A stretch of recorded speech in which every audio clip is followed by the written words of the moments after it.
देखो इधर अब, अरे अब बोलो मत जरा। इस अभिक्रिया को थोड़ा सा ध्यान से देख लो अब जरा। चैप्टर की ये अभिक्रिया अभिक्रिया में सबसे इंपॉर्टेंट अभिक्रिया यही है। इसके बाद दूसरी रीमाटीमैन आ जाएगी। देखो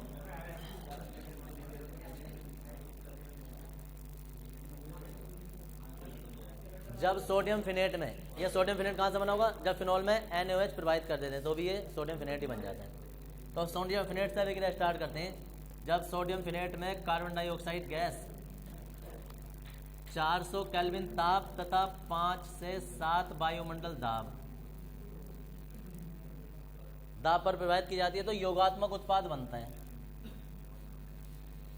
योगात्मक उत्पाद होने का मतलब है कि पूरे का पूरा जाके ये इससे जाके जुड़ जाता है, OCOONA, ये पूरा ऐसे जाके जुड़ जाते हैं। अब इसमें जो है वो पुनर्विन्यास होता है। पुनर्विन्यास में यहाँ का H जो है ना वो ऊपर शिफ्ट हो जाता है, ये यहाँ जाता है।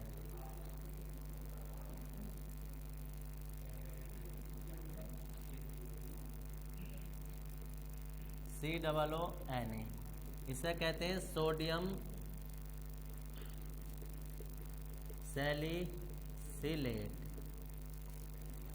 सैलिसिलेट। इसे तनु HCl के साथ अम्लीय करते हैं।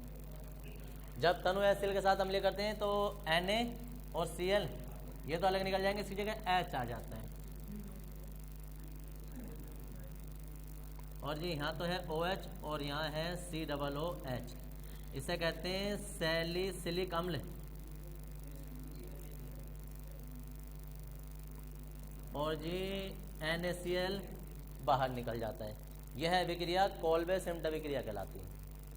क्या है परिभाषा? परिभाषा होगी जब सोडियम फिनेट में 400 डिग्री केल्विन ताप, 140 भी बोल देते हैं कभी कभी, 140 डिग्री सेल्सियस भी कह देते हैं, वरना 400 केल्विन सीधा सीधा 400 केल्विन ताप और 5 से 7 वायुमंडल दाब, 3 से 7 भी होता है, 5 से 7 कहीं से भी कर दो, 5 से 7 वायुमंडल दाब पर कार्बन डाइऑक्साइड गैस प्रवाहित करते हैं तो योगात्मक उत्पाद बनता है, जिसका पुनर्विन्यास करने पर या जो पुनर्विन्यासित होकर सोडियम सैलिसिलेट बनाता है, इसकी अभिक्रिया तनु HCl से कराने पर या इसे तनु HCl के साथ अम्लीय करने पर, दोनों का काम एक ही होता है। अम्लीय करने पर सैलिसिलिक अम्ल प्राप्त होता है। यह अभिक्रिया कोल्बे-सिम्ट अभिक्रिया कहलाती है। ठीक है जी, तो यहाँ से शुरू करेंगे और यहाँ तक निकल जाएंगे, ये कोल्बे अभिक्रिया होती है। लिखो अभी जरा इसे लेंगे। जब सोडियम फिनॉक्साइड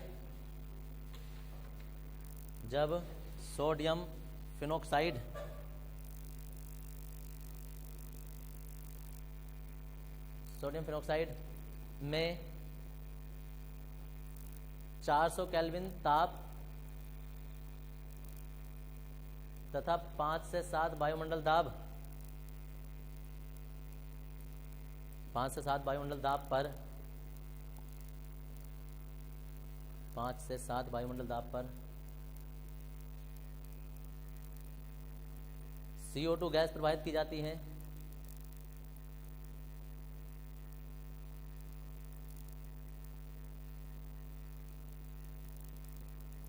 CO2 गैस प्रवाहित की जाती है।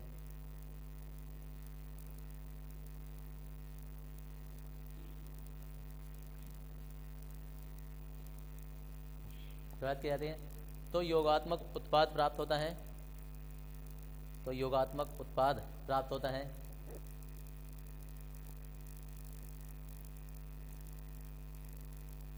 जो पुनर्विन्यासित होकर योगात्मक उत्पाद प्राप्त होता है, जो पुनर्विन्यासित होकर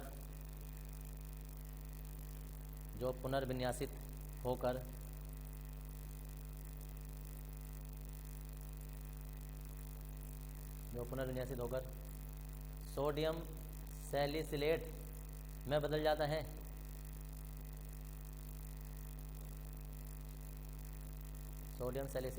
जाता है।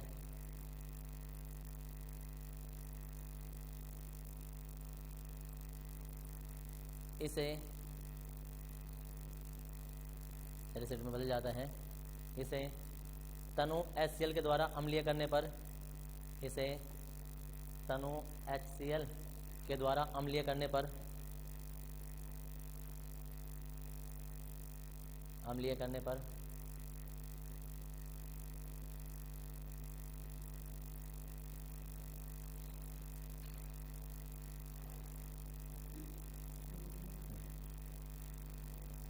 अम्लीय करने पर सैलिसिलिक अम्ल बनता है।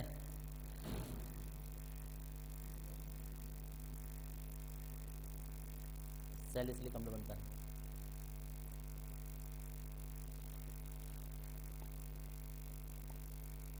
डाल लो अभिक्रिया।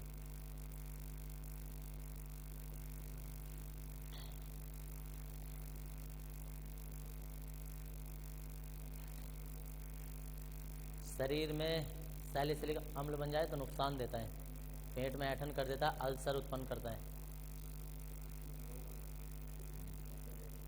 अल्सर सुना है?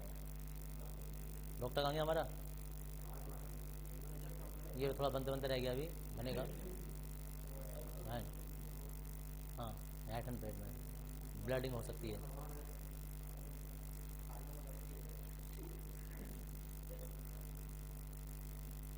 ये तो वो डॉक्टर हैं कि मरीज से पूछेंगे बता कौन सी दवाई दूं, ले जा अपनी मर्जी से जो भी अच्छी लगे।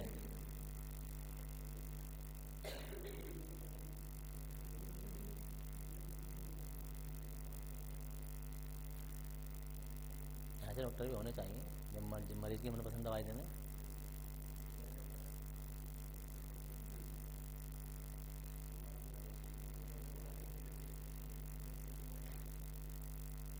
अगर मरीज की मर्जी से दवाई देने लगे ना डॉक्टर, तो हर कोई मीठी दवाई मांगेगा।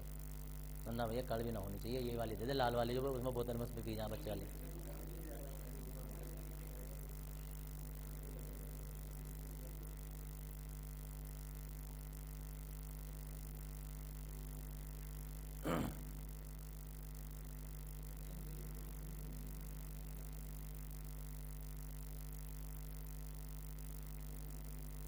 देखो एक और बात बताऊं मैं, सुन लो एक मिनट, ज़रा तुम लोग गलती करोगे। अगर ये अभिक्रिया तुम्हारे पेज में नहीं आ रही है, समझ गए, तो अभिक्रिया नीचे को चलानी है। ऐसा नहीं है कि इसे छोड़कर फिर नए सिरे से यहाँ से लिख कर इधर को चलाओ तो फिर अभिक्रिया वो टूट गई ना, वो गलत हो जाएगी। अभिक्रिया होते होते ऐसे नीचे को आएगी और ऐसे चल पड़ेगी, या कोशिश करो कि नीचे को आती रहे। ठीक है जी, ऐसा नहीं कि यहाँ से रोक कर फिर नए सिरे से शुरू करें, ऐसा नहीं होता है। अभिक्रिया ऐसे घूमती हैं, ऐसे ऐसे चलती हैं, ऐसे। हाँ, तीर लगेगा ऐसे करके।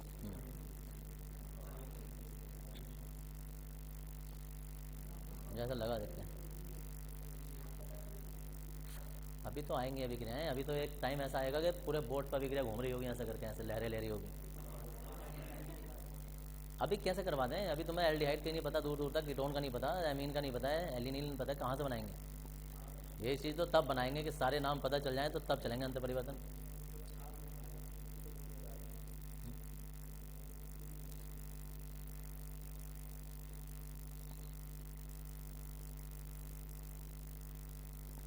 अब उधर को तीर लगा सकते हो अगर नहीं आ रही है तो, पूरा कुछ अच्छी बात है। अभिक्रिया ब्लैक पेन से लिखा करो, ब्लू पेन से हिंदी लिखो, अभिक्रिया ब्लैक पेन से लिखो।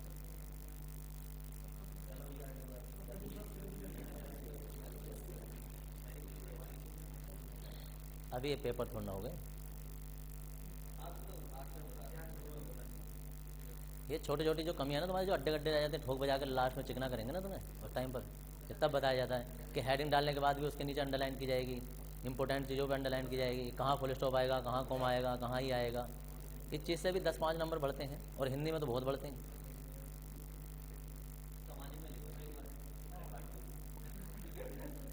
तो हर कोई टीचर पियक्कड़ नहीं होता है। हो गया भैया? अब दरअसल ये कोल्वे अभिक्रिया ना खत्म तो हो गई है, लेकिन इस कोल्वे अभिक्रिया के ही भाग हैं जो अलग अलग उत्पाद बना देता है सैलिसिलिक अम्ल। तो एक मिनट जरा देख लेंगे जरा इधर,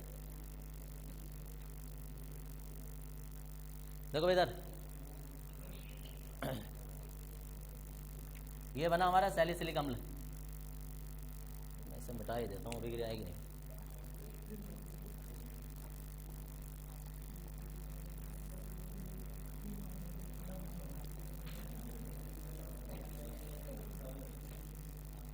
देखो इधर ये बना था सैलिसिलिक अम्ल, बोलो मत भाई, और COOH। अगर इस सैलिसिलिक अम्ल की अभिक्रिया CH3COOCOCH3 से कराते हैं सांद्र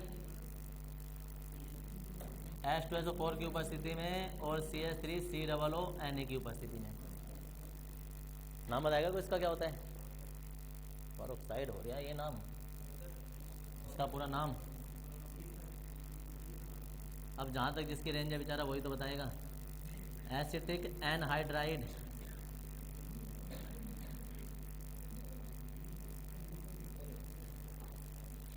एसिटिक एनहाइड्राइड। अब एसिटिक एनहाइड्राइड में सुन लो एक मिनट अभी जरा, ये बॉन्ड यहाँ से ब्रेक होगा यहाँ से, ठीक है जी, यहाँ से ना करके ना ऐसा कर लो, यहाँ से ब्रेक होगा और यहाँ का H जो वो इससे आके जुड़ जाएगा और ये पूरे का पूरा उठ के ऐसे जुड़ जाएगा ऊपर जाके। बहुत ही पुराना जाना पहचाना नाम लोगों के सामने आने वाला है। OCOCH3 और ये COOH, एक नंबर में तो नाम लिखना आता है, कई बार आ गया एग्जाम में। और ये CH3, ये CH3, ये CH3 COO और ये H, ये एसिटिक अम्ल। ये होता है एस्पिरिन टैबलेट जो आती है, ज्वरनाशक, बुखार के लिए दी जाती है।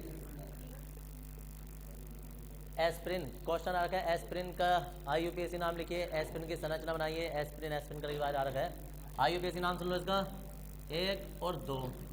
दूसरे नंबर पर ना ये एसीटोन होता था लेकिन ऑक्सी ग्रुप लग गया तो एसिटोक्सी हो गया, एसिटोक्सी।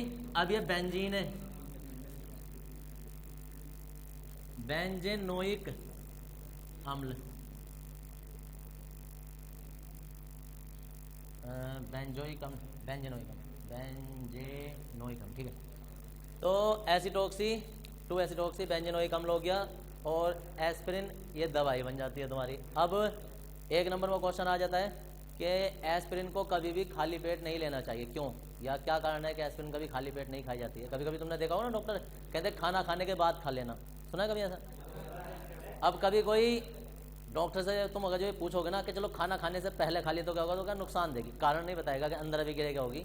वो अभिक्रियाएं बहुत सारी दवाई, खाली ये नहीं, ये तो करेगी, लेकिन बहुत सारी दवाइयाँ क्या होती हैं कि अंदर जो है वो जल अपघटित हो जाती हैं। बार बार हम करते हैं ना जल अपघटन से अभिक्रिया, तो ऐसे ही एस्पिरिन जो है ना वो जल अपघटित, जल से क्रिया करके ना वापस यही बना देती है, जल से अभिक्रिया करके वापस यही बना देती है, यानी कि ये तो हट जाता है और इसकी जगह H आ जाता है, वापस सैलिसिलिक अम्ल बना देती है। तो होता क्या है कि रात को तुमने खाना खाया, रात को खाना खा के खाना तो लगभग पाचन क्रिया हो गई पूरी, लेकिन जल जो है पेट के अंदर बहुत रहता है, बहुत अधिक मात्रा में जल तो हमेशा उपस्थित है। अब खाली पेट तुमने टैबलेट खा ली, खाली पेट टैबलेट जाके कहाँ गिरी? जल में, वहाँ जाके जल से अभिक्रिया की और जल से अभिक्रिया करने के बाद में उसने बनाया सैलिसिलिक अम्ल। सैलिसिलिक अम्ल जो होता है ना पेट में अल्सर उत्पन्न कर देता है, अकड़न वगैरह सी ऐठन सी पेट में हो जाती है, ब्लीडिंग हो सकती है, तो इसलिए कभी भी दवाई खाली पेट नहीं लेनी चाहिए। हाँ कुछ दवाइयाँ होती हैं जो खाली पेट ही ली जाती हैं, लेकिन वो रेयर केस में होती हैं। बहुत सारे ऐसे होते हैं कि भाई ये खाली पेट लेनी है अभिक्रिया, तो वो खाली पेट के लिए बनी होती है ताकि वो जल से क्रिया करके कभी क्रिया करें। हाँ पेट के लिए, वो खाली पेट के लिए बनी होती हैं, आराम से क्रिया करती हैं, आराम से क्रिया नहीं करेगी, हाँ बढ़िया तरीके से क्रिया करेगी, जिसे कहते हैं। अब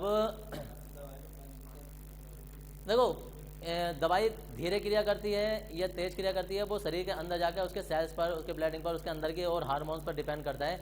2 टैबलेट ना समान टेम्परेचर का बुखार आ रहा हो, समान टेम्परेचर का बुखार, और दोनों को सेम टैबलेट दे देना, एक टैबलेट कोई सी भी एस्पिरिन की, या अब तो ज़्यादातर उसके लिए बुखार के लिए पैरासीटामोल चलती है, अब एस्पिरिन नहीं चलती क्योंकि अल्सर उत्पन्न करती है, तो पैरासीटामोल देते हैं। अब दोनों को दे दो, एक का जल्दी बुखार उतर जाएगा, एक का नहीं उतरेगा, हो सकता है एक का कल को जाकर उतरे। कभी भी कोई भी दवाई रोग को नहीं मारती है। हमेशा कोई ये सोचता है कि यार ये दवाई दे दी अभी जाकर बुखार से लड़ेगी, बुखार खत्म हो जाएगा, कभी बुखार को नहीं, कोई भी दवाई किसी भी रोग को नहीं मारती है। दरअसल हमारे अंदर पहले से प्रतिरोधक क्षमता वाले हार्मोन्स होते हैं, समझ गए, जिससे प्रतिरोधकता क्षमता, जो सेल्स जो होते हैं जो वो से रोग से लड़ते हैं, तो वो दवाई उन सेल को सपोर्ट करती है, समझ गए। कभी भी ऐसा समझना जब 2 लोगों में लड़ाई हो रही है, 2 लोगों में जब लड़ाई हो रही है तो अब कोई एक पिट रहा है, एक रोग है एक अंदर की क्षमता है, क्षमता पिट रही है। तो अब अगर तुमने दवाई खाई तो तुम्हें ऐसा लगेगा कि दवाई जाकर उस रोग को मारेगी।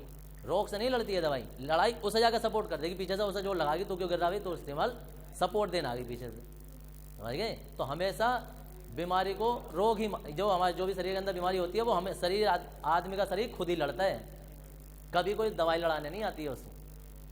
और बहुत सारे लोग तो ऐसे होते हैं कि उन्हें अगर जो ये पता चल जाए ना कि मैं इससे दवाई से ठीक नहीं होऊंगा, तो भाई साहब कितने भी खिलाते रहो हो ही नहीं सकता। और उसे ये पता है कि मुझे कुछ नहीं हो सकता, तो भाई साहब वो मर नहीं सकता, वो मर भी नहीं सकता।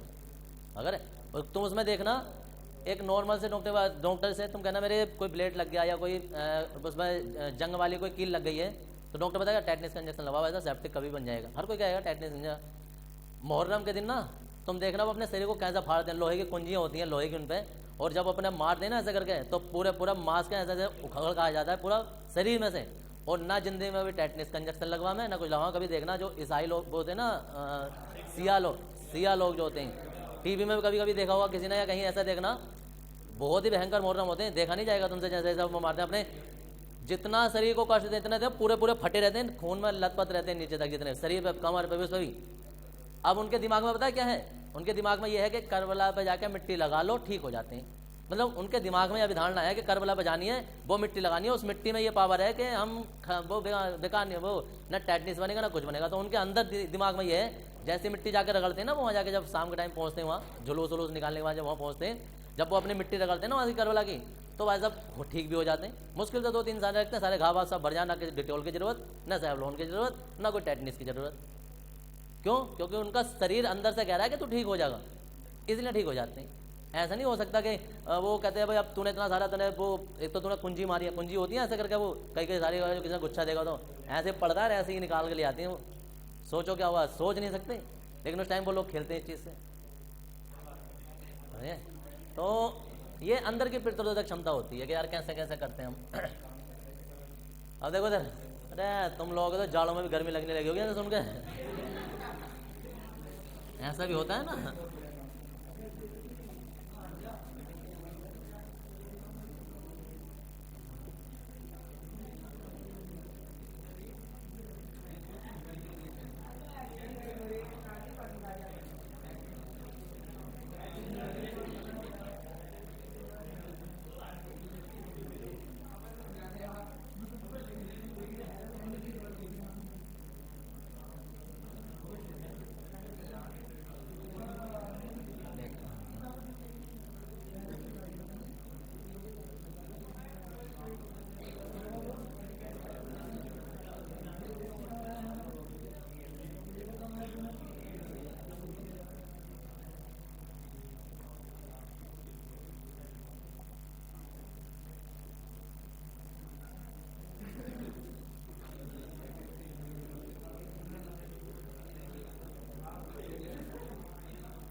Salicylate,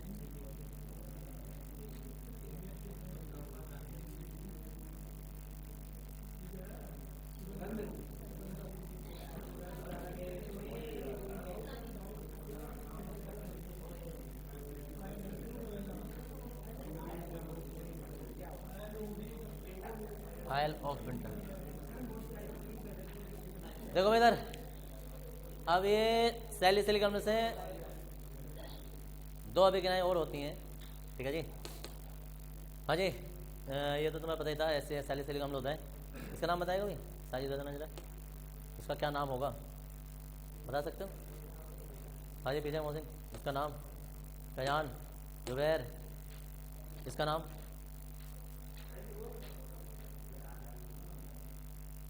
हाँ जी पीछे, इसका नाम?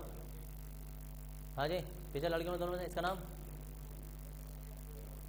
एथिल अल्कोहल, ये भी ठीक है। हाँ जी आगे, इसका नाम,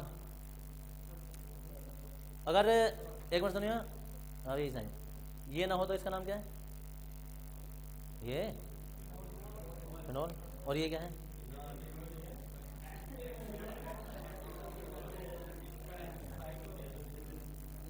दरअसल सवाल का जवाब पेट के अंदर ही होता है, पेट में तो होता है, दिमाग में होता है, लेकिन जहाँ भी होता है बस पहचानने की बात होती है। जरा सा रूप बता। अच्छा हाँ बताइए, हेक्सेनोल, हेक्सेनोल। अभी भी चल रहे हैं काम पे यार, हम तो सोच रहे हैं आंसर मिल गया। साइकिल हेक्सेनोल भी होगा, अच्छा जी, अभी बताएंगे। साइकिल हेक्सेनोल में सी के डबल होते हैं। हाँ भाई फिनोल, तो मैं ये ना पता चल गया कि हमने आंसर बता भी दिया। अभी जरा कौन सी दुनिया में लगे पड़े यार, कहीं से आंसर ढूंढ लो नीचे से ऊपर से। अबे फिनोल ही है, ये रूप बदल गया बस, बेंजीन रिंग ना बना के हमने ये लिख दिया।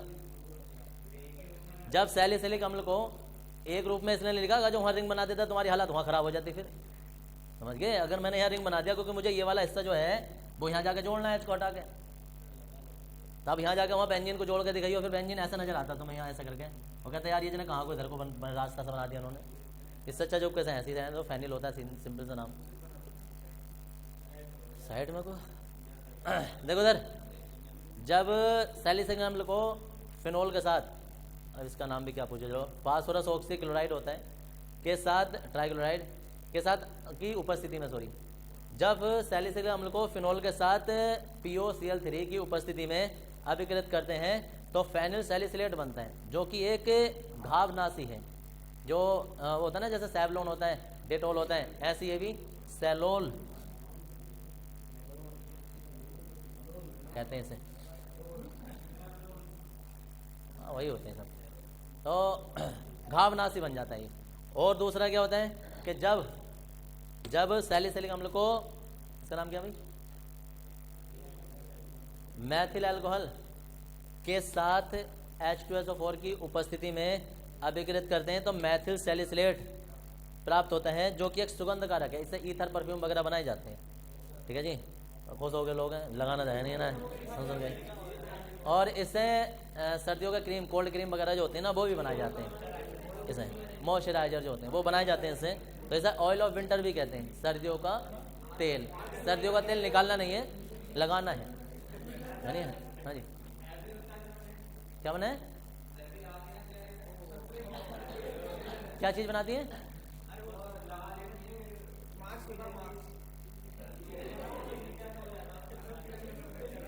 मास्क होगा, फेस मास्क। वो कुछ नहीं होता है, जैसे दीवारों की पुट्टी होती है ना, ऐसी वो उनकी पुट्टी, वो कोई नई चीज नहीं है। ये लिखो इसे, वो किसी पैंट बनाने वाले के दिमाग में आया होगा आइडिया वो। देखो इधर, अरे इधर इधर,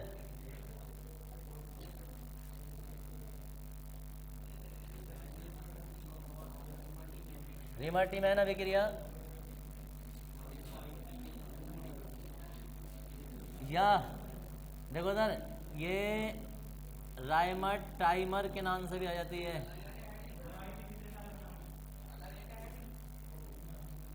अलग अभिक्रिया, रासायनिक गुणों में चल रहे हैं इसके।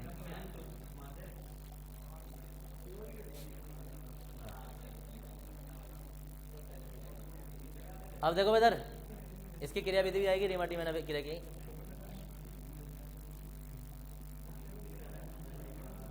अब या तो देख लो या अपनी टाटा वह करते रहो, इधर को देख लो पहले। जब फिनोल को, हाँ, फिनोल को क्लोरोफॉर्म तथा जलीय NaOH या KOH, जलीय लिखना जरूरी है क्योंकि अल्कोहल भी हो सकता है। जलीय NaOH या KOH के साथ 140 ना लिख के तुम 340 केल्विन ताप लिखो। 340 केल्विन ताप पर गर्म करते हैं तो क्या क्या संभावना है जो कुछ बन सकता है? तो जी एक ये C और यहाँ से OH, देखो उधर CHO, ये तो निकाल जाते हैं अलग। अब जैसे यहाँ COOH था तो सैलिसिलिक अम्ल था, अब यहाँ एल्डिहाइड है तो इसका नाम होता है सैलिसैल्डिहाइड।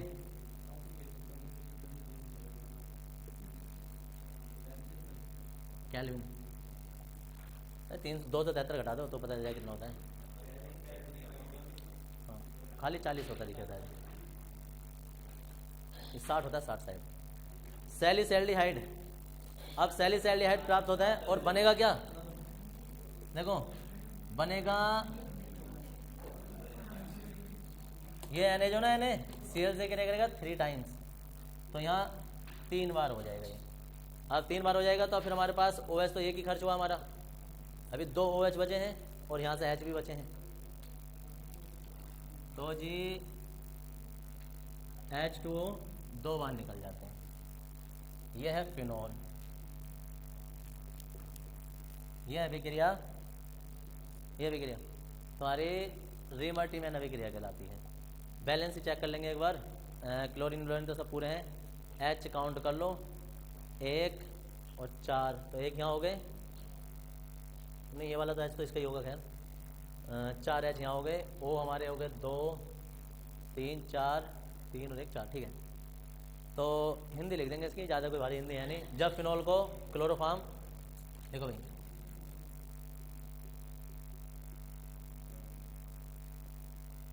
जब क्लोरोफॉर्म को सॉरी जब फिनोल को क्लोरोफॉर्म तथा जलीय NaOH या KOH, जलीय NaOH या KOH के साथ, जलीय NaOH या KOH के साथ अभिकृत करते हैं, सॉरी के साथ 340 केल्विन पर गर्म करते हैं, 340 केल्विन पर गर्म करते हैं, तो सैलिसैल्डिहाइड प्राप्त होता है, सैलिसैल्डिहाइड प्राप्त होता है।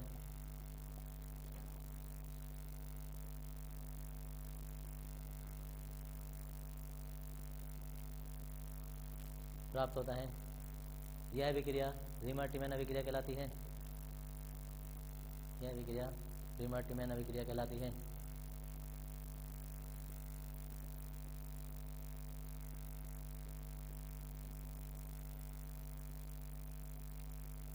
इसके बाद नीचे लिख देंगे क्रिया विधि, वो पहले अभिक्रिया उतारो, क्रिया विधि करेंगे।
क्रियाविधि नहीं चलेंगे। क्रियाविधि में इसके निम्नलिखित चरण हैं, इसके निम्नलिखित चरण हैं।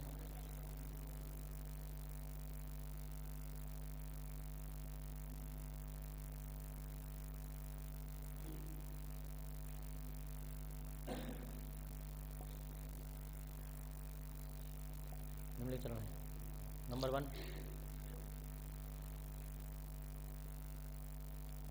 क्लोरोफॉर्म से नाभिक रागी का निर्माण। हाँ देखो अभिक्रिया को ध्यान से देख लेना, ये है, ये है और ये है, और ये सब उत्पाद बन रहे हैं। तो ये सब चीज़ें स्टेप बाय स्टेप उसमें आती रहेंगी। क्लोरोफॉर्म से नाभिक रागी का निर्माण।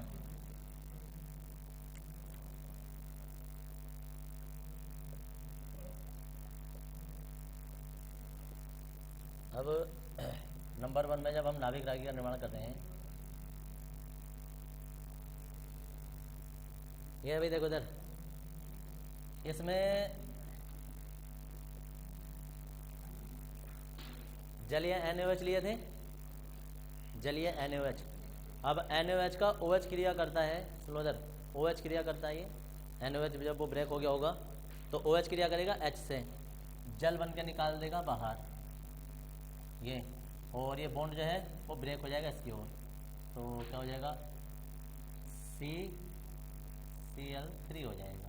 CCl3 में ना हम एक Cl और ऊपर खोल कर दिखा देंगे, 2 इधर दिखा देंगे इसमें, ये ऐसे। अब ये जो इसमें का OH में का Na था, Na वो क्रिया करेगा किससे, एक Cl से इनमें से, और NaCl निकल जाएगा और CCl2 बचेगा। ठीक है जी, इसका नाम हो जाता है डाइक्लोरो कार्बन, और ये एक नाभिक रागी है। अब ये क्रिया करने के लिए तैयार है। ठीक है, याद रखना 3 NaCl निकलने थे, उनमें से एक NaCl निकल गया है और एक जल निकल गया है। अभी क्रिया में ध्यान रखना उस बात को।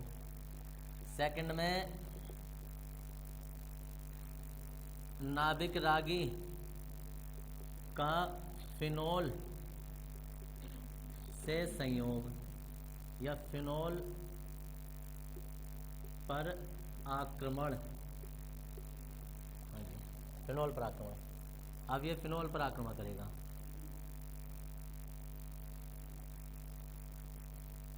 फिनोल पर जब ये आक्रमण करेगा तो इसमें कंडीशन होती है, कंडीशन ये होती है कि नाभिक रागी का फिनेट आयन पर आक्रमण, और फिनेट आयन होता है ये, मतलब उसने जल अभी जिसमें से OH में से H अभी त्याग रखा है, ले लेगा जब जरूरत पड़ेगी। तो H अभी उसमें विलयन में घूम रहा होगा, क्रिया करने के लिए अब ये तैयार हो, क्योंकि जब तक कोई चीज़ आयनिक अवस्था में या उत्तेजित अवस्था में नहीं आती तब तक क्रिया नहीं करेगी। अब CCl2 है। अब देखो इधर इसमें बॉन्ड टूटेगा, ये वाला डबल बंद जो है वो बॉन्ड टूटेगा इधर को, ये तुम्हारा हो जाएगा माइनस और इधर का हो जाएगा प्लस। और जब ये प्लस हो जाएगा तो यहाँ तो अभी डबल बंद बन जाएगा, प्लस माइनस ऐसे करके, प्लस और माइनस आपस में डबल बंद बना लेंगे, और यहाँ जो ना यहाँ CCl2 जुड़ गया, लेकिन यहाँ अभी एक H और होगा, इसका अपना कौन है, यहाँ H भी होगा। तो अभी इसकी कार्बन की बैलेंसी खाली चल रही है, कार्बन की बैलेंसी खाली चल रही है। जब कार्बन की बैलेंसी खाली चल रही है तो क्या होगा कि अब वो इसमें पुनर्विन्यास हो जाएगा, इसका H का स्थानांतरण, और स्थानांतरण में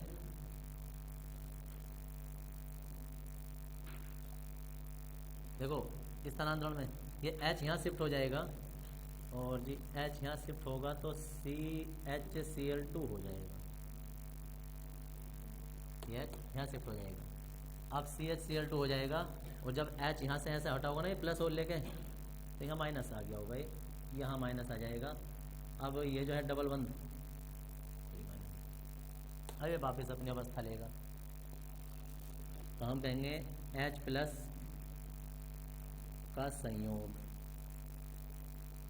H प्लस का संयोग का मतलब क्या होगा कि ये बॉन्ड ब्रेक होगा और ये बॉन्ड ब्रेक होगा इधर की साइड। कार्बन और ऑक्सीजन में विद्युत ऋणात्मकता इसकी ज़्यादा होगी, ये और ये प्लस। तो ये अपना बंद तो वापस ऐसे बना लेंगे,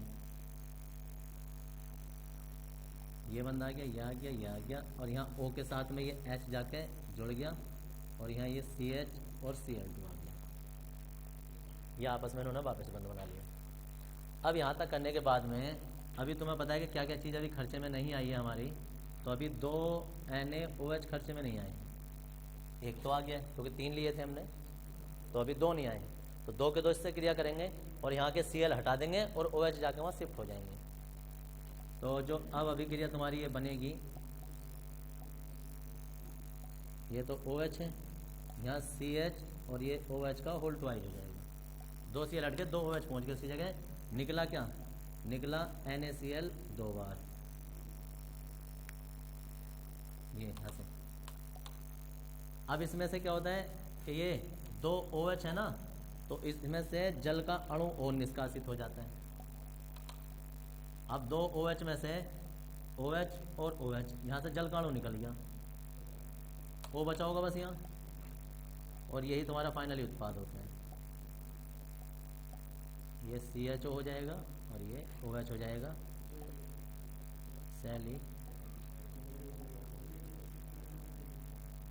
सैलिसैल्डिहाइड,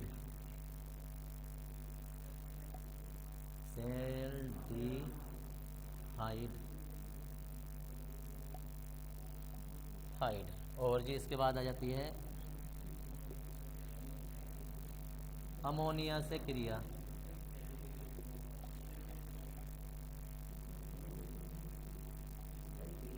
देखो इधर ये अमोनिया से क्रिया भी देख लो।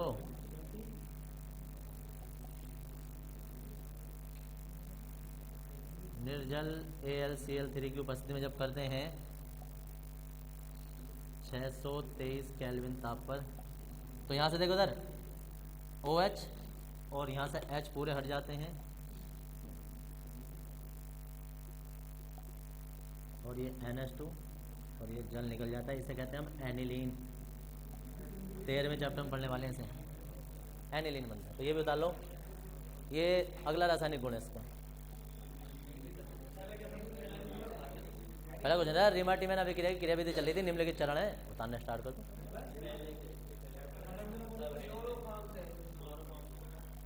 क्लोरोफॉर्म से नाभिक रागी का निर्माण, अभी तक नहीं लिखा क्या? तो उससे लिखने बाद में ये उतार देंगे। और इसमें ना, इसमें देखो इधर 3 नंबर, देखो इधर ये ना, ये पूरा तीर लगा के दिखाओगे यहाँ से करके। हाँ बिल्कुल, तीर लगा के दिखाना होता है इसमें कि कौन सी चीज़ कहाँ जाके जुड़ रही है। बताओ, 10 तो बहुत कम है, कितने भी लिख लो, क्या हो गया? यहाँ से नाभिक रागी बन गया ये ना, पता चला?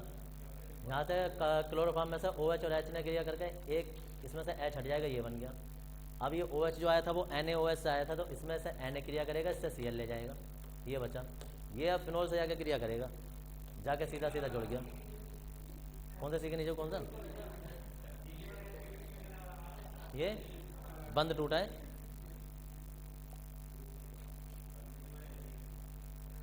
क्योंकि उस टाइम पर तुम्हारी आंखें बहुत अजीब थी ना, देख नहीं रही थी, बाकी सब तो देख रहे थे। तो जी ये जाके इससे जुड़ गया, ये आ गया। अब क्योंकि कार्बन के 4 बंद होने चाहिए, तो एक बंद तो यहाँ है, 2 यहाँ है, भी एक बंद कम चल रहा है, एक बंद कम चल रहा है, तो H पूरा करेगा, तो H का स्थानांतरण हो जाएगा यहाँ पे। ये H का स्थानांतरण हो गया, ये आ गया H। अब जब ये H का स्थान, ये जो बंद टूटा था पहले हमारा, तो ये माइनस आया था, ये प्लस आया था, इसने डबल बंद बना लिया था थोड़ी देर के लिए ये। अब वो थोड़ी देर के लिए ये हट जाएगा जब ये H आयन लेगा इससे, तो ये तो कभी भी हट जाएगा, क्योंकि H आयन हमेशा तैयार है उससे में अभिक्रिया करने के लिए। ये जो H है, ये H का स्थानांतरण यहाँ हो गया, ये आ गया, H ऊपर पहुँच गया, ये बंद वापस आ गया। यहाँ से Cl2 2 NaOH से क्रिया करेगा, OH आ गया, यहाँ से जल का अणु त्यागेगा, गया, एल्डिहाइड बन गया। एक स्टेप बाय स्टेप प्रोसेस चलता रहता है। एक बार अभी जब खुद करोगे ना तब पता चलेगा। हाँ जी, 10 पेज लिखने हैं तुम्हें बर्कले हर्टले विधि पर।